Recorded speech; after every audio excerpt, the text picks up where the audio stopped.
Good evening, ladies and gentlemen. I would like to give my views tonight about independence of the President and how this will affect our voting decision on Saturday. To me, there are three tests of independence. Let me share them with you.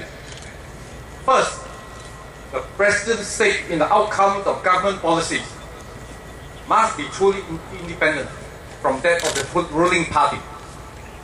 Now, Mr. Tan Kin Lian has no interest at all in which party will be the next government and the government after that. On the other hand, Dr. Tan Cheng Bock has too many grassroots experience, too many links. His roots go very deep. Surely, he cannot be as independent as Mr. Tan Kin Lian. Now, as for Mr. Tan Ji Se, his destiny appears to be an opponent of the PAP. For better or for worse, this makes him and Dr. Tony Tan have two extreme ends of the table. Now, if Dr. Tony Tan is not independent, neither can Mr. Tan Ji Se. Complete opposites.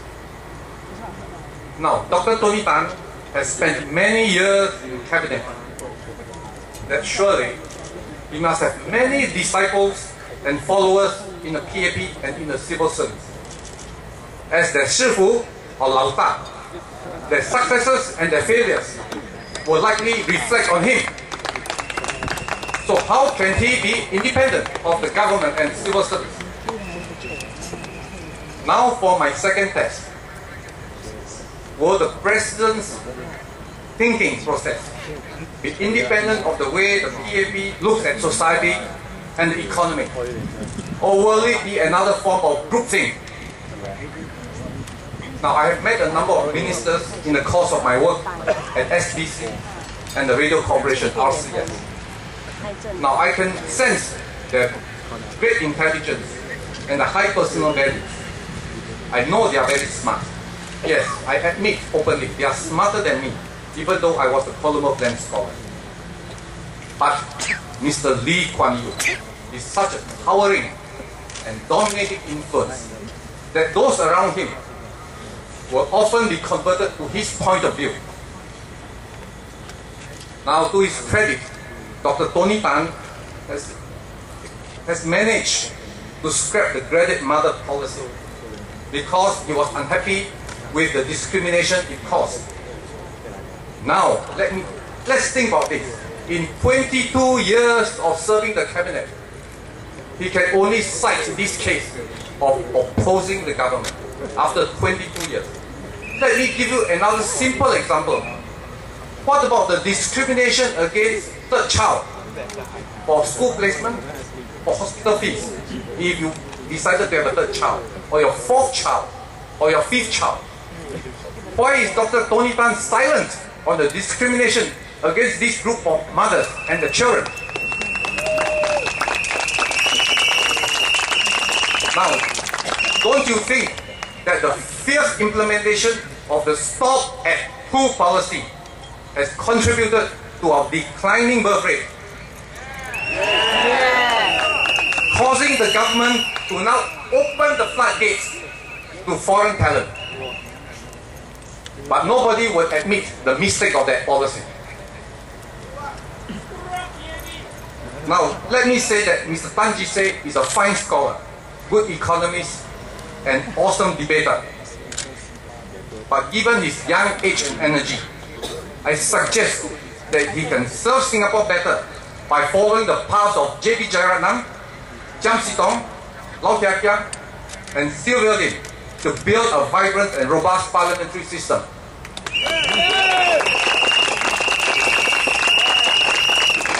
It is better for Singapore that the presidential office be occupied by a more mature, less strident, and independent thinking person like Mr. Tan Kin Lian.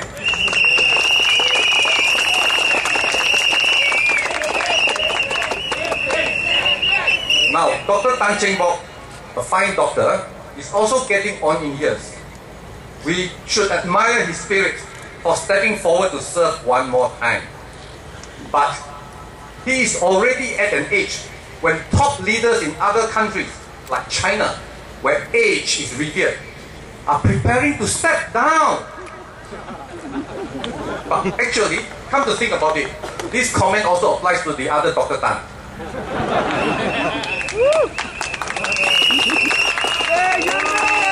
Now, thirdly, will the president have an interest in maintaining old policies, or will he be more open to changes?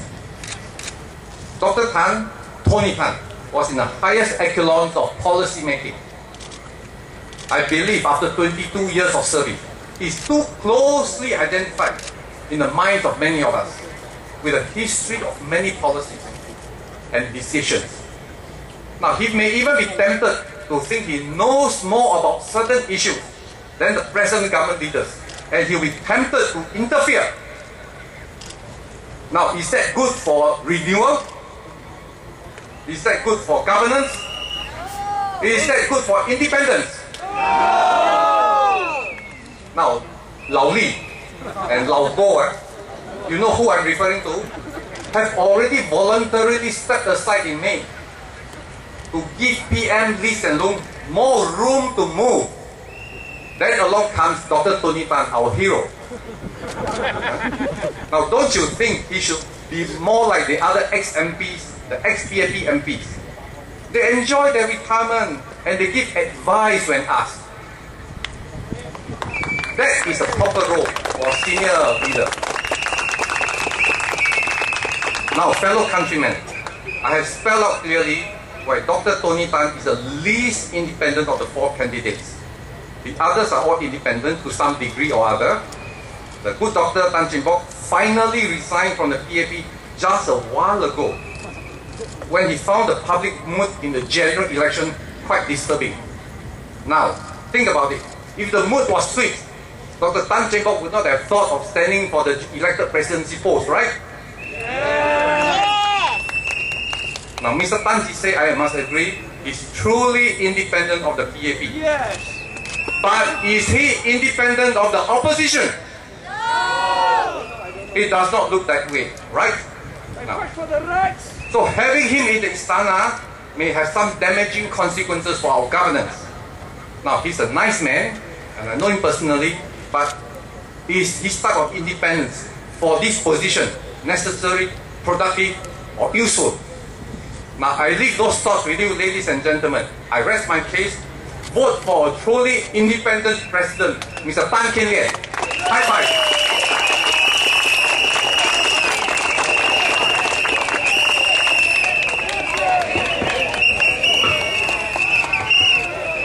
That was Anthony Chia for you. Do you know Mr. Lim? Do you know Boon Heng? Do you know Lim Boon Heng? We have Boon Heng here, Lim Boon Heng here as one of our speakers. I'd like to introduce Lim Boon Heng to you, but in our circle of friends he's known as Brian Lim. Brian Lim is married with a daughter and is a manager in the healthcare industry. Speaking in his personal capacity as a friend and supporter of Tan Kin Lian, Brian Lim Boon Heng.